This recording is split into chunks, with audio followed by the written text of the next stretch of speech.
عليكم ورحمة الله وبركاته. حمدا ومصليا أما بعد. عن معاذ بن جبل رضي الله تعالى عنه قال رسول الله صلى الله عليه وسلم: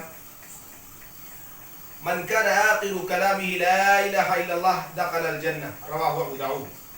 قابل احترام معزز ناظرین و سامعین کرام، آج کی اس اہم گفتگو میں ہمارا موضوع ہے حسن خاتمہ۔ حسن خاتمہ کا جو تصور ہمارے پاس ہے وہ غلط ہے۔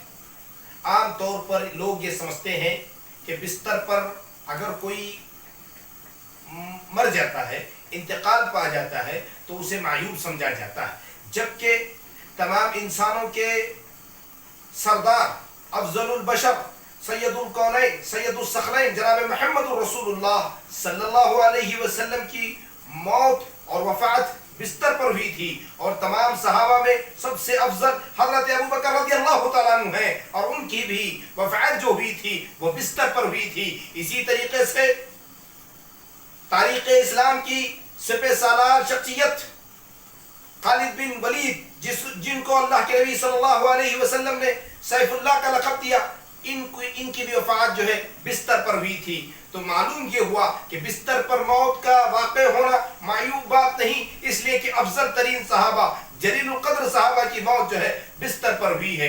تو لہذا حسن خاتمہ کیا ہے، اس سلسلے میں دو روایتیں پیش کرنا چاہتا ہوں۔ پہلی بات، ایک بات یاد رکھیں کہ بستر پر موت آنے کو معیوب سمجھنا یہ بنیادی طور سے غلط ہے۔ حسن خاتمہ کیا ہے؟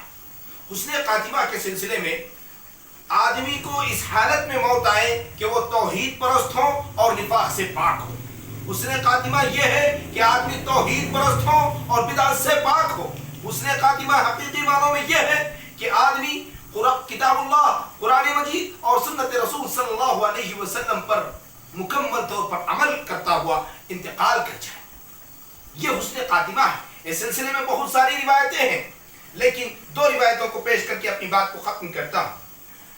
ابو داؤد کی روایت ہے، حضرت معاذ بن جبل رضی اللہ تعالیٰ عنہ فرماتے ہیں کہ نبی علیہ الصلوۃ والسلام نے فرمایا: من كان آخر كلامه لا الہ الا اللہ دخل الجنہ۔ اللہ کے نبی علیہ الصلوۃ والسلام نے فرمایا جس آدمی کا کلام، جس آدمی کی بات آخر میں لا الہ الا اللہ ہے تو وہ آدمی جنت میں داخل ہوگا۔ اس حدیث سے معلوم یہ ہوا کہ آدمی کی وفات سے پہلے وہ آخری کلمہ جو کہتا ہے وہ کلمے کو عطا کرتا ہے، توحید کے کلمے کو پڑھتا ہے، توحید کے کلمات کو پڑھتا ہے۔ تو اس سلسلے میں